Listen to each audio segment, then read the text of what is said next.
Spoiler warning, this video has full spoilers for A Dance with Dragons as well as the rest of the Song of Ice and Fire book series. Theon's the worst. I hate Theon. I hate being in Theon's head. He gives me the ick. It's just a big icky anytime I have to read from him. I just can't believe this man. He makes me want to tear my hair out. Theon is my Umbridge to Joffrey's Voldemort. Well, that aged poorly. Hey nerds, what's up? So yes, my main A Song of Ice and Fire journey has come to a close, and it has just been amazing. I loved it so much, and we'll talk more about that later because right now we need to talk about the final installment, which is A Dance with Dragons. Now, I actually ended up giving this book a 4.5 out of 5 stars, meaning 4.5 was the lowest rating I gave any book in the series. So yes, incredibly strong series. That being said, A Dance with Dragons was my least favorite installment in the series, but it still got a 4.5. So it's still a good book. Even though this is the worst A Song of Ice and Fire book, it is still miles ahead of a lot of other fantasy that I read. So yeah, that's the hill I'll die on. There isn't a bad A Song of Ice and Fire book. I truly believe that they are all good, even if this one was ultimately my least favorite. Anyway, as you hear me go through the various character things and deep dives today, you'll basically mostly hear me being positive about everything. So I'm just gonna up front really quickly kind of say what didn't work about this or why I think it is my least favorite installment in the series. The best way I can describe it is I think in this book, the sum of its parts were greater than the whole, because I actually marked more things in this book than I've marked in any other A Song of Ice and Fire book while I was reading it, like marking quotes.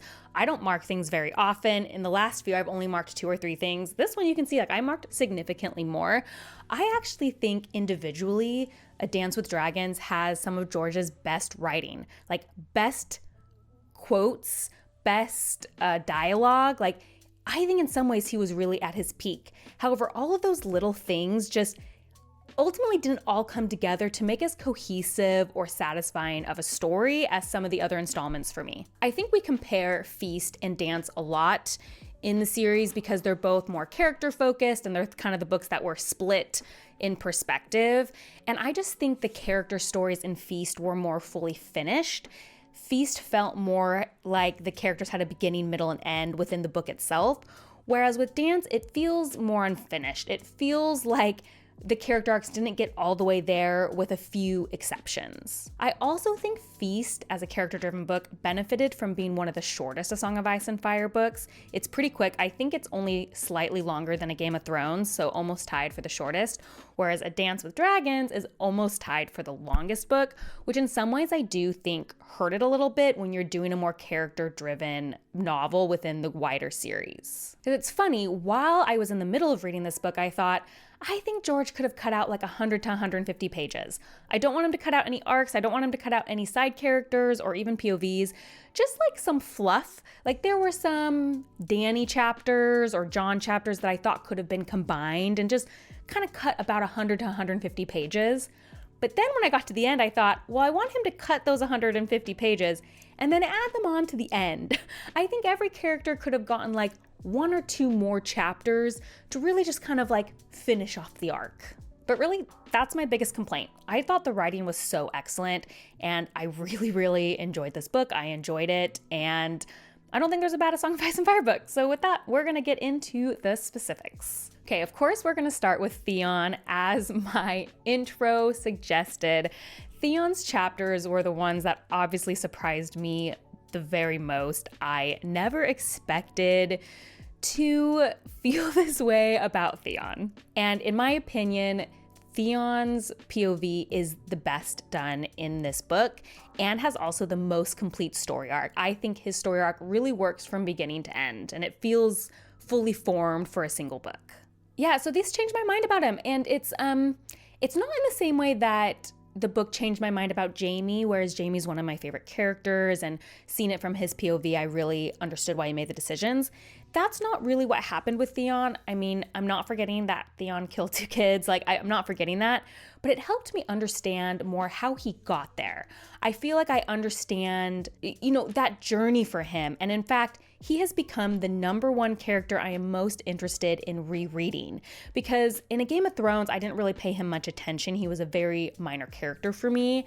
And then, in Clash, I hated him because he did all this stuff. And now reading him in Dance, I'm starting to understand maybe his perspective a little more. And I'm super curious to go back and see kind of what he was acting like and how he was in A Game of Thrones. I kind of thought, well, I hate Theon. I hope he has a quick death. I wouldn't care if he dies. It's like, no one deserves what Theon went through in this book. It's so devastating and it's so over the top and it's so absolutely unacceptable.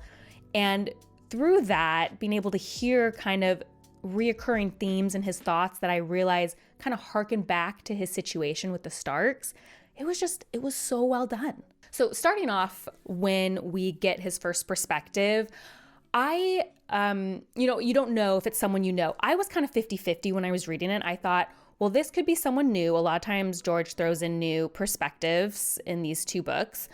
Or it could be someone we knew. Like, I actually already immediately thought that. I'm like, maybe I should try to be thinking of this as someone I know. And the funny thing is, the way that I got confirmed to myself before the reveal that it was Theon was actually how he was treating the woman that's in that chapter, the one they're hunting down. I was like, oh, this is Theon because he's the worst. So, again, Theon's still kind of the worst because I recognize his inner thoughts because of how crappy he was being to a woman. But on the other hand, I actually loved that moment so much. It blew me away that George was able to write a character in such a specific way that I knew who he was through his internal monologue. That is such a cool thing to experience, that he is so consistent in how he writes his characters that I could tell who it was. So that was cool and also funny. But obviously I felt terrible for Theon. I also think George uses kind of that, not shtick, but he uses that thing where he changes the name he gives a chapter, even if it's the same person. He used it to really good effect, in my opinion, with Sansa and Feast. However, I think it was used to the greatest effect here with Theon. Seeing Theon's chapter heading change names every time. I forget what the first one is, but there's a first one and then it's Reek and then it's, Theon House Greyjoy, and then at one point it's just Theon and then it's, whatever, something else. Really great effect to pinpoint this identity crisis that Theon is going through in this book, but what made me realize is he's always been going through. Because of the way he was a hostage, he never felt like he was a Greyjoy, he never felt that he was a Stark, but he wanted to be. In fact, there's that great line. Did I not mark it? I'm realizing because I'm looking through my marked lines, I don't think I marked it, but he's talking to the woman, and I'm so sorry I forget her name, which is going to be so dumb. I'll flash it on screen. I should definitely know her name. And they're down in the crypts, and she's like, yeah, why did you love them? And he's like, I love them because I wanted to be them, talking about the Starks. And she was like, yeah, you're not the only one that the Starks ruined their lives. And it just made me understand him so much more. And I just think it did such a good job of showing his identity crisis. And I'm talking too much about this. I was the most moved by Theon's scenes, which really surprised me as well. That scene was super moving. It was super moving when he was praying in the Godswood and he heard the trees whisper his name, which in my opinion was Bran. Tell me if that is the correct assumption. Bran whispering Theon's name, and then Theon felt seen by those gods. It was a really moving scene, especially knowing that it was Bran whispering, one of the Starks. I was really moved by that. It was the theory, Theon just wants to be known. Theon just wants to be seen and recognized. Oh, it was just so great. I actually marked the most quotes from Theon chapters. I'm going to read a few of my favorites. One was, Luwin was dead and his maester's tower had been put to the torch, yet the ravens lingered. This is their home. Theon wondered what that would be like to have a home. Gut-wrenching. Also, once again, the theme. The sound was too painful to endure. Theon grabbed hold of a branch and pulled himself back to his feet, knocked the snow off his legs, and limped back towards the lights. There are ghosts in Winterfell, he thought, and I am one of them.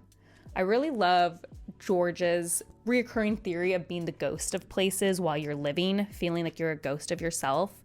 Really thought that was a great line. And then this one isn't necessarily about Theon, but all the color had been leached from Winterfell until only gray and white remained, the Stark colors. Theon did not know whether he ought to find that ominous or reassuring. Even the sky was gray. Gray and gray and grayer, the whole world gray, everywhere you look, everything gray except the eyes of the bride. I love that line so much, talking about Winterfell and its lack of color and how that's the Stark colors and everything's gray except fake Arya's eyes. Kind of gave me chills when I just reread it. I really loved that line. And then the last line of Theon's I marked, I'm actually going to talk about later because I think it goes better in another section. But all to say, I thought Theon's storyline, to sum up, because I just talked for way too long about this, Theon had a fantastic character arc. It really changed how I viewed him as a character and made me really want to go reread him and kind of see how that theme was developed earlier when I was more focused on other characters, and just was really surprised. I would not have expected that Theon's chapters would be my favorite of any book.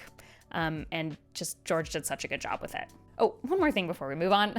Sorry, one more thing. I'm on the record. Ramsay Bolton is the evilest person in this series. Just downright, unadulterated, so evil. That's all. Next up, let's talk about Tyrion. Okay, Tyrion was my next favorite part of the book. I was so happy we opened the book with him after the prologue. I actually didn't realize how much I had missed Tyrion chapters until I was having them. George was on fire writing Tyrion this time. I feel like he was more Tyrion than he ever was before. The dialogue was just so excellent and it was great. I mean, Tyrion is one of, if not my favorite character in the series. So like, obviously I'm going to enjoy hearing from his perspective. Now, this is going to maybe sound a little stupid, so bear with me. But when I first was reading, I was surprised at how affected Tyrion was by Tywin's death. And only because, like in so many series, we have characters kill someone important to them, but it's like for the greater good, or, you know, they weren't a good person. And they might be like conflicted about it briefly, but then they just move on and it's fine. I'm so used to things not having deep consequences. And one of my favorite parts of George's writing of A Song of Ice and Fire is that everything has consequences that are deeply felt. And obviously Tyrion is going to be super messed up after killing his own father. And the way George represents that by kind of Tyrion having this tick, asking everybody, where do whores go? And just feeling this deep self-loathing that he's always felt, but even further, just was deeply affecting. I just thought it was so well done and just so enjoyed reading. I mean, that sounds bad because he's like suffering, but it was just, you know, you're watching this character absolutely fall apart before your eyes. And gosh, it was really affecting. It was good. I also think it was a really interesting part of his character when he's combined with Penny and how they interact. And, you know, knowing that Tyrion is a smart aleck and gets himself into trouble, but ultimately does know how to survive. If there's anything about him, he's had to be constantly surviving his whole life in different situations. And so seeing how he survives becoming a slave and what's happening there was just a new side of his personality I liked. I will say Tyrion's story just felt like slightly unfinished. Again, he was one that I just wanted a few more chapters of. Like, I think we almost got there with him, but it did kind of feel like we got stuck in the middle of his story almost. Or not the middle, but kind of at the falling action without any of the actual falling action. One of my other favorite lines in this book is one that I think describes Tyrion as a character so well. It's when he's talking to Penny.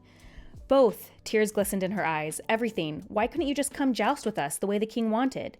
You wouldn't have gotten hurt. What would that have cost, my lord? To climb up on our dog and ride a tilt to please the boy. It was just a bit of fun. They would have laughed at you, that's all.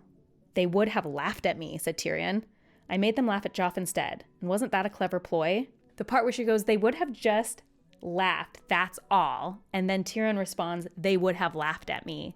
Like, his whole life he is running from everybody laughing at him. The whole life he is trying to make other people laugh before they can laugh at him first, right? He has to make the joke first. Oh, I don't know why. That line just really hit me. It was such a good amalgamation of like everything we've seen from Tyrion, and I liked it so much. The other quote I marked from him isn't necessarily, I don't know, story important. I just thought, again, like George was just writing so well. It's his monologue about Dany. I probably won't read the whole thing. It's when he's talking to Aegon, and he says, Aegon says, she will, she must. Must. Tyrion made a tisking sound. That is not a word queens like to hear.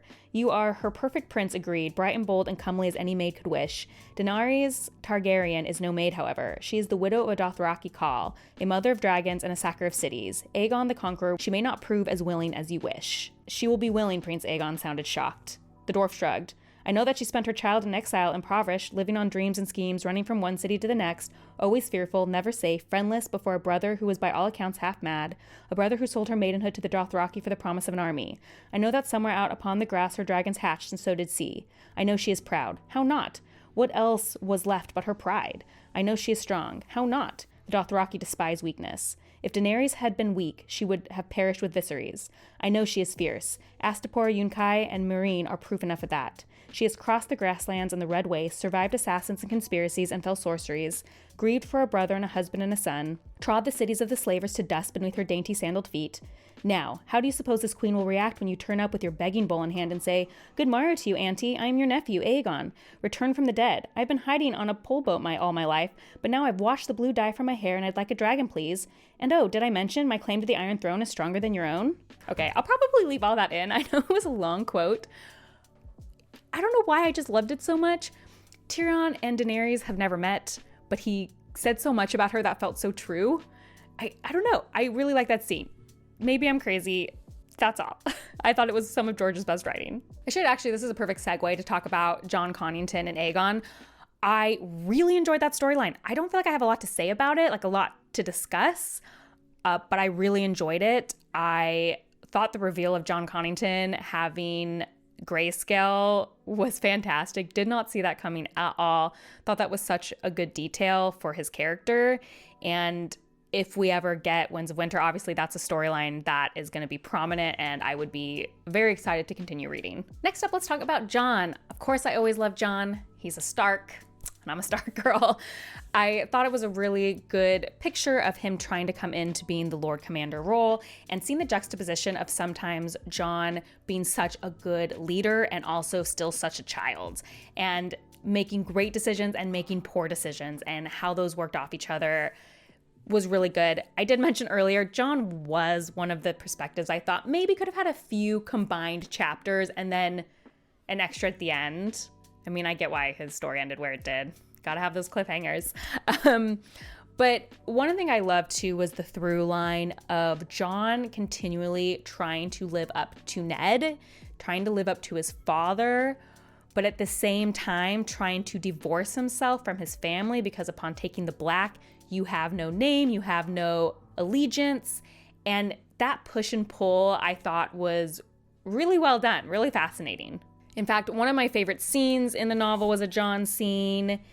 And it's, I guess I don't need to read it, but it's when he is going to have Janos Slynt killed and he's going to have him hanged. And then he stops it. And Slynt's all like, haha, I knew you couldn't go through with it. And he's like, fetch me the block, fetch me my sword. Very reminiscent, obviously, of Ned. You know, if you're going to have to kill someone, you know, be big enough to do it yourself. Really was not expecting that. Such a fabulous scene we're at the very beginning of the book to really set up that push and pull that Jon was going to experience for the entire novel. Also, this was a rough ending for Jon stans. If you're a #1 Jon stan out there, I am sorry for you because that is rough.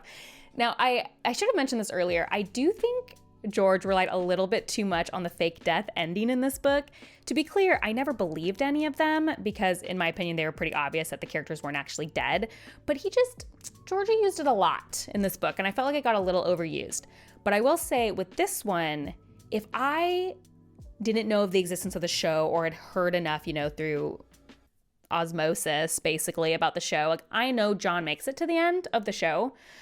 This is the only one that I maybe would have thought Jon could have died. I would have been on the fence if he was dead or not, because I know he's alive. I know he's not dead. That was a shocking ending, though. Wasn't expecting that.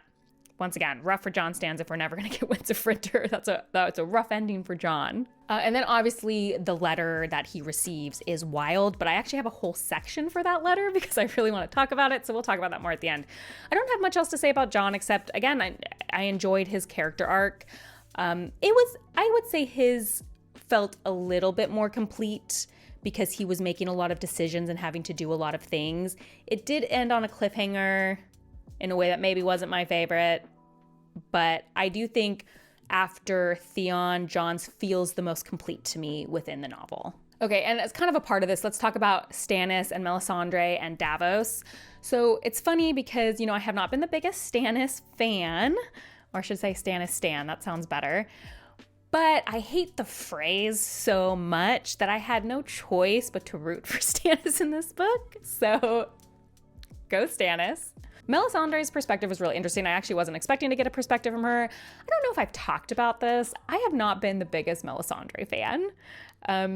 I always picture this gal from the Dungeons and Dragons movies for whatever reason when I think of her, and I haven't gotten behind Melisandre. I did think her perspective was very interesting. I wouldn't say it changed my mind on her. Obviously, I love Davos. I'm kind of sad. He was another person that just felt very dropped. Like, would have loved just even a short chapter.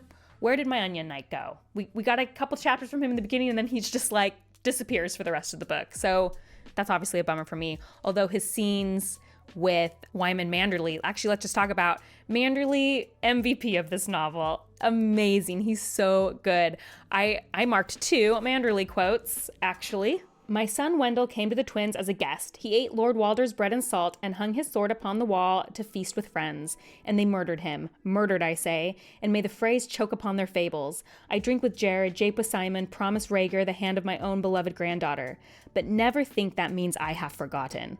The North remembers, Lord Davos. The North remembers, and the mummer's farce is almost done. My son is home. What a great line. The North remembers. I'm also wearing North remembers in honor. And also, see, remember how I was theorizing back in A Storm of Swords that bad things were going to happen to the Freys because they broke guest right, and that's why Catelyn came back to life. Wyman is maybe a little late, but he's the arbiter of justice. He gets a lot of justice on the Freys for breaking guest right. It's said right here. All I'm saying. The other fabulous quote from him that is maybe my favorite quote in the entire novel. This was in a Theon chapter, but I waited for here. So young, said Wyman Manderly, though mayhaps this was a blessing. Had he lived, he would have grown up to be a Frey. 10 out of 10. I hate the phrase. I agree with you. I agree with you, Wyman. That's such a good line. I'm obsessed with it. Again. Had he lived, he would have grown up to be a Frey. 10 out of 10. Okay, next up, Dany. I will say for me in this book, Dany is the storyline that floundered the most for me. It felt the most repetitive. If I was like in charge of editing this book to my specifications, like who am I to say anything, I probably would have combined several Dany chapters and again, added stuff to the end because for some reason her ending felt kind of unsatisfactory for me. I guess I wanted her to fly back and the city to know she existed. Well, I'm getting ahead of myself. The scene where she flies off on Drogon, incredible. Such a good scene. Really displaying Dany's strength. Man, I felt really basic because it's like, oh, girl drives off on a dragon. I love it. But it was a good scene. I also think what's really interesting about Dany in this book is, I've always viewed Dany as very strong, very intelligent, very capable. And I feel like in this book, we see her age a lot more. I personally think it was very intentional. She seems younger than ever in some ways in this book. I think intentionally, like I am reminded forcibly that she is 16 and there are these moments where she is so strong and so capable and such a leader. And then there are these other moments where she is making very bad decisions because she is 16. And I did actually quite enjoy that push and pull. Again, very almost reminiscent of Jon. This push and pull of who they need to be and who they have to be, but also just wanting to be just whoever they want to be. So I did enjoy that. Again, just got a little long to me. I wish as far as her ending, I wish we could have either seen the battle that was happening through Selmy's eyes, or just like an extra chapter of what's going to happen now that she's been found. Or I just wanted something a little extra, although that last chapter was great, showing her resilience. I will say as a part of this, I was so surprised how much I loved Selmy's chapters. We've gotten a lot of kind of a few one-off chapters from different Kingsguard members, and I'm actually really enjoying how I feel that they interconnect. We are seeing a lot of different sides of what it means to have these vows, what it means if you feel like you have failed them, what it means if you've taken those vows very young, very different perspectives. And Selmy's perspective ended up just being so wise and really said a lot, and I was very interested on his inner musings about how he has failed multiple kings and what does that mean for him being named Kingsguard. Again, these are the kind of chapters I feel like people would say in this kind of book to get rid of, like you don't need, but I would be totally the opposite. I felt like, again, his were some highlight chapters for me for how much I feel like they added to the narrative. Oh, we can also talk about Quentyn here. Quentyn's chapters weren't my favorite as a new perspective, but I feel like they were really important to the story, so it's not like I'm sad we have them. And there weren't even that many. I think there was only like 3 or 4. I will say Quentyn is another great example of George putting in unexpected consequences. I don't know why, but something about Quentyn being like, oh, I'm gonna go steal a dragon. And I guess in other fantasy, you just think, well, it's gonna work in some way. Maybe not perfectly, but it's gonna work. And he goes there and he gets roasted. And that's it. And you're like, yeah, well, your only plan was to stand in front of a dragon and be confident. That's probably the ending you're going to receive. And I guess it kind of shocked me, but in a good way. Like, oh yeah, there's those dang consequences again, and felt realistic. That's going to put a huge wrench in the plans. So for the story reasons, I enjoyed it a lot. His individual chapters necessarily didn't do a ton for me. Okay, next let's talk about Arya. So we're getting into our feast perspectives. Now, nobody corrected me when I said in the last review something that was clearly incorrect, is I thought that none of the POVs in Feast would reappear in Dance. So when I got to the Arya chapter, I was so excited. Well, when I figured out it was Arya pretty quickly, I was not expecting it. I thought actually it was going to be a one-off. So imagine my increasing happiness as Jaime comes up and Cersei comes up. And in fact, how excited I was to get their perspectives once again proved to me how much more I liked Feast. I just think those characters in general just worked a little bit better for me.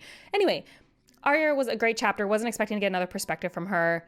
I love seeing her journey as she continues down this path and becomes more and more brutal. Well, I think I'm the most curious about where her story is going to re-enter the larger narrative, because she is definitely a character that is primarily on her own, more removed than many, if not most, of the characters in the story. And so I wonder, when is she gonna kind of come back in, especially because her and Jon seem to think about each other very often. She thinks about Jon, I feel like, more than anyone else, and Jon thinks about her often more than anyone else. Their sibling relationship is very sweet that way, and I hope eventually they get some sort of reunion in the future. Okay, and then obviously we get some Jaime chapters, which filled me with so much joy. And I did get a little bit of satisfaction with the Brienne thing. So we did get to see Brienne, although it did feel a little cruel, like George was dangling Brienne in front of me to only rip her away and never get to see her again, or the end of that story. But yeah, I hope in my heart, if we never get wins, that means I get to write my own story about Jaime and Brienne. And I think my own story is something like Brienne found a way to please Lady Stoneheart and showed that Jaime was keeping his oaths, and then they're gonna find both her daughters, and Stoneheart will be at peace, and then Jaime and Brienne will go around. Jaime will knight Brienne, and they'll go around Westeros happy as little buddies. That's what's gonna happen. Okay, Cersei. So what's really interesting about Cersei is I actually knew about this scene. I feel like this scene was really talked about when the show came out, because I remember seeing clips and people talking about this walk of shame. And in fact, when I finished Feast, I was surprised because I was like, oh, I kind of thought that was a scene in the book. So I wonder where that comes from, because I didn't think that we would get any more perspectives from them. So once this chapter started, I was like, oh, here it is. I kind of wish I hadn't known about this scene. I do think it would have been more shocking to me if I hadn't already known about it. That being said, obviously hearing Cersei's inner thoughts, again, just such a good character development scene, because I'm never going to like Cersei, ever. I think I've established that very clearly. but you have to kind of admire her in this moment. It's really hard not to admire her fortitude in doing this and hearing her inner thoughts and how she just buckles down and does it. Like, I couldn't help but have admiration for that. And I'd be really curious what other people's thoughts are there, because maybe you can read the scene and just hate her unadulterated hatred, but it was hard for me. And, did this break her? We see the other side of it from Kevan Lannister in the epilogue. My opinion is that it didn't. My opinion is that she's just as conniving as ever. It just doesn't seem like something that would break her. Just a really gripping chapter. Okay, and finally, last of the characters, we've been going too long, Kevan Lannister. Now, I don't know if I mentioned this in any of the previous reviews, but I've been quietly standing Kevan Lannister for several books because he's very no nonsense and tells people exactly like they need to be told. And I can't remember if I talked about that, but I really have been loving Kevan as one of my favorite side characters. And when this epilogue started with Kevan, I literally had the thought, is George going to kill Kevan right now? I don't know why, but I just thought Kevan's kind of a random choice for this epilogue, and I just feel like he's not going to survive it. Well, I'm getting better, George. I know your tricks. So I am pretty devastated. Like, are you kidding me? I picked one random side character to stan, and you're like, by the way, let's kill them. Cool. It's great. There's not much else to say except Varys is involved with Aegon. And again, the politics are set up. We'll circle back to that in a second. But I just had to say, I have been standing Kevan. I'm very sad that he is gone. We have lost some no nonsense. We've lost some wisdom in Westeros, unfortunately, now. Okay, and finally, to wrap this up, Ramsay's letter. I actually reread Ramsay's letter like 2 or 3 times. I should have marked it, actually. I reread it several times. The implications. Okay, I don't think Stannis is dead, because that doesn't make sense with the rest of the contents of the letter, because it says, I want Reek and Jane back. And if he had killed Stannis, he most likely would have found Theon and Jane because they were with Stannis. So something doesn't add up there. But once I started thinking like, well, something doesn't add up, then other things didn't add up. For example, it says that it's sealed with a smear of pink wax, but I'm pretty sure the letters they've received from Ramsay earlier had like a seal. It was pink wax with the seal. I could go back. I'm almost positive. But this one didn't have the seal. It just had pink wax, which I feel like is suspicious. And at first, it being written to just Bastard on the front seemed very Ramsay Bolton because he's the worst. But then I was like, it's been established several times by several characters that you should never say that word in front of Ramsay Bolton. So that also is like, well, then would he use that word to someone else if he never wants to deal with that word? So I think there's a good chance this isn't from Bolton, but then who is it from and for what purpose? And they also knew a lot. Like they knew about Mance and stuff that I don't think they would have known unless there's some truth. So that is a mystery. And I'm sure you guys have lots of theories that you will tell me in the comments. That's my thought on it. Tell me if I'm getting warmer on the fandom's thoughts there. Okay, that was kind of like my deep dive. Now I'm going to go into overall thoughts both on A Dance with Dragons and the series as a whole. As my last kind of A Dance with Dragons thought, I thought it was a much darker book than any of the previous books. I think it is the darkest. And I had kind of talked a little bit about at the end of Feast, how I felt winter is coming. We have that Jaime scene where the snow is swirling, and we see that a lot here. And I hypothesized that meant that we were probably going to go to Depths of Darkness. And even though I know a lot of Dance happens concurrently with Feast, we are reading it after. And so I think it is a natural progression of that winter theme that it feels so much darker. Our character's in a dark spot. If, again, the titles have anything to tell us, Winds of Winter will probably dive lower, and A Dream for Spring may be the lowest of all, but then at the end upticks because we are dreaming of spring, if we ever see it. I also got a lot of comments, actually before I started Feast and Dance, a lot of people said Feast and Dance to them is where they feel that A Song of Ice and Fire like lost the plot, so to speak, or went off the deep end, or George really lost it and lost control of the series. I obviously totally didn't agree with that at all with Feast. With Dance, I see why people would say that more, just because, as I had said earlier, it does get a little unwieldy sometimes, and it maybe didn't end in the spot that I think it naturally should have ended. That being said, I really don't agree with that commentary overall. I think it would be very easy to wrap things up in 2 books still. I don't think, like, a lot of the things that need to happen could be solved very quickly. Like, when you think of how quickly things can change in A Song of Ice and Fire, like, the Red Wedding is a single chapter that completely changed the trajectory. The Purple Wedding, same thing. A lot of things happen in A Storm of Swords that just completely cut off the trajectory.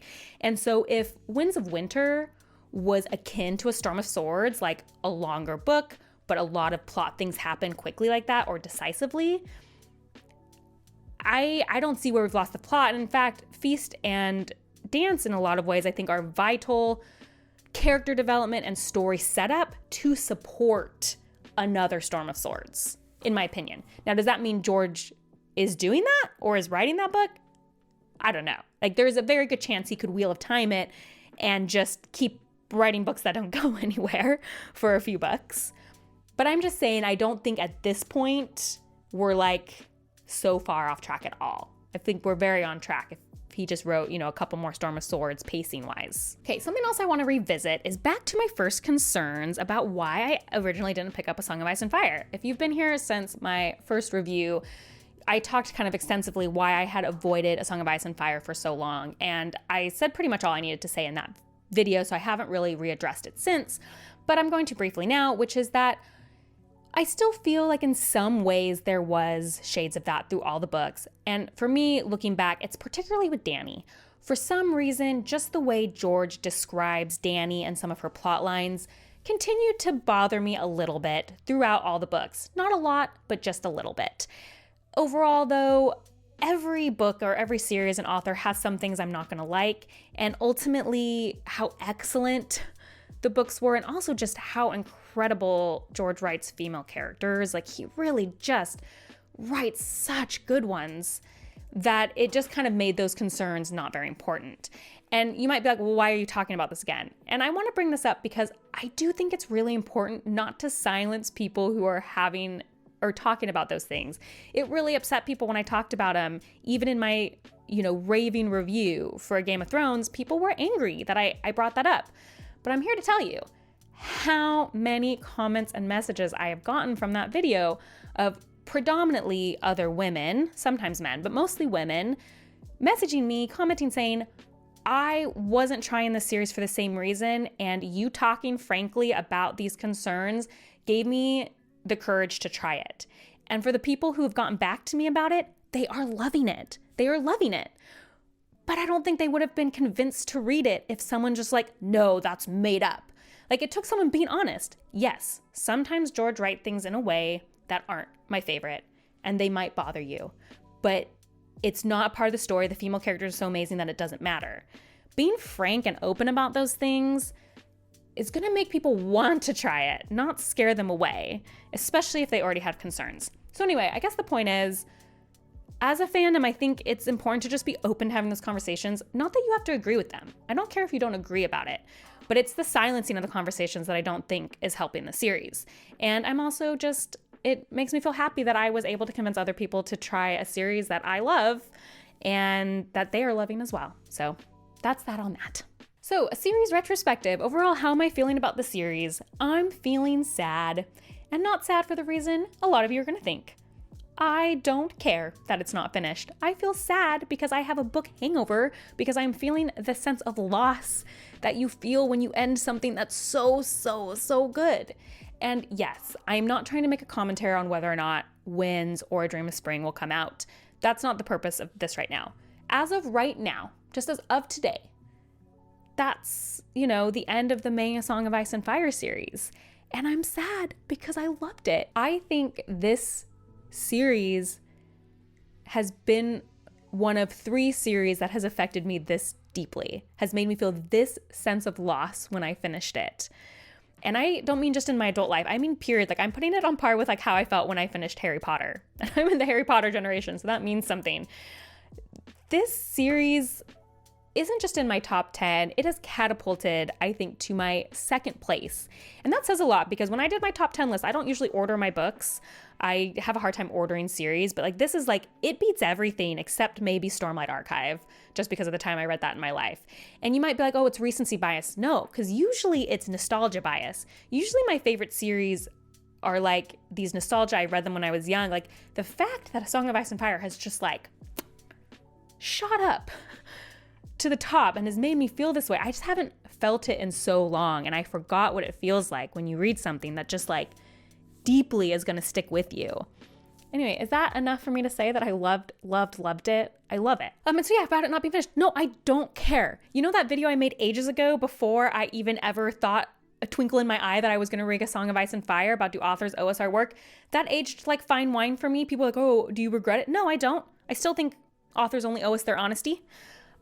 When I said at the beginning, I'm not going to be sad. Yeah, I agree. The idea that I would have wished I never started this series, which is now one of, if not one of my favorite series of all time. And I'm supposed to be sad just because of a little thing that it's not going to get an ending.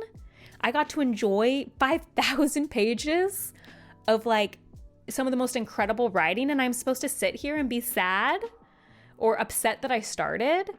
Of course I'm going to want it to be finished, of course, but I don't regret it. That's silly to me. It's silly to me to feel like you can't read something just because it's not finished. Journey before destination. That's what it is. Journey before destination, friends. Now, to be said, this is not shade on anyone who's been upset, especially people who have been in the fandom for so long. If you have been reading these books for decades, like you have every right to be salty about it, but you have to understand, I came in with the expectation, would I be okay reading a series that will never be finished? That was my expectation, and I told myself in the beginning, yes, and that has remained true. So hopefully that's the last time I have to address that. Okay, and what's next? So technically my Song of Ice and Fire journey is not over. If you follow me on Instagram, you will know that I bought Fire and Blood like 3 months ago. I saw it at my half-price books and I just picked it up. I immediately already knew I was going to read it. So I do have Fire and Blood. I am planning on reading Fire and Blood. I don't really know what a video on that will look like. Will it be something I feel like I need to make several videos on, like on different chapters? I really don't know how it's set up, so that's like kind of TBD. I am taking a break because I do have some other stuff I need to read for the channel, like people I'm interviewing and stuff like that, but I am very excited to get to Fire and Blood. I did like the Silmarillion, and I know that it's often compared to the Silmarillion. The Silmarillion did take me a while to read because it was so dense. I have heard Fire and Blood is it's a history book, but people have said it's a little easier to get through than Silmarillion, so we'll see. I just don't know how long it's going to take me, but yes, I have a plan to read that. I also am already planning my reread. I'm so ready already to just like immediately pick up the series. I am probably going to wait. That's probably going to be a fall activity, fall or winter. I will be rereading the series, and my guess is I'll have a lot of content in that. Things I have noticed. I feel like on a reread is probably when I'm going to be more in a theory mind, so maybe kind of talk more about those. I'll also be reading A Game of Thrones in particular with the thought of defending Catelyn. I know so many of you want a Catelyn defense video from me, and that is absolutely on the docket. You know I must defend my girl, so that will be there. As far as more like sooner A Song of Ice and Fire content, I love it so much. There's going to be a lot. I think next week I'm probably going to do like a ranking video where I rank the series. I say my top 5 characters, maybe my top 10 quotes. That's kind of how the video is right now. I'm also, tell me if this would be fun, I'm also thinking of doing a live where it's just kind of like a open-ended ask me about A Song of Ice and Fire live, like a Q&A live. Maybe with my friend Kyle from Read by Kyle, since he is the reason I read the series. And then I also am going to do a video where 2 of my friends who have been in the fandom for a while and are super A Song of Ice and Fire nerds, we would do a video where they just tell me the wackiest theories that people have, and I have to blind react to them. So those are some of my ideas. They may not all happen. They may happen. I'm sure I'm going to do some other deep dives, more character dives, but yes, that is lots of A Song of Ice and Fire content still coming. Oh, one I forgot. A lot of people wanted me to read the preview chapters to Winds of Winter, and I'm excited to do that. So I'm probably also going to do that and maybe make a video on that if there's enough to talk about. Okay, this was another long A Song of Ice and Fire video. You guys said you don't mind them, so I just went for it. I said everything I wanted to say. It's been fun, and I've actually had quite the book hangover. Finished this 2 days ago and haven't read something since because I'm just sad. Even my husband was like, wow, you're just like... he called me Charlie Brown. You know, if you guys watch Arrested Development, that's kind of how I was after I finished. It was fantastic. Tell me your thoughts on Dance with Dragons. Tell me if you agree on some of the critiques I had on it. Tell me if A Dance with Dragons is your favorite. Tell me why you liked it so much more than Feast, because obviously Feast worked better for me. Just, you know, all those thoughts below. And if you like these kind of videos, please like and subscribe. That is the best way to support me. And if you want to see what I am currently reading, as well as other updates or nerdy rants, you can check me out on Instagram at bookborn.reviews. I'll see you next time. Bye.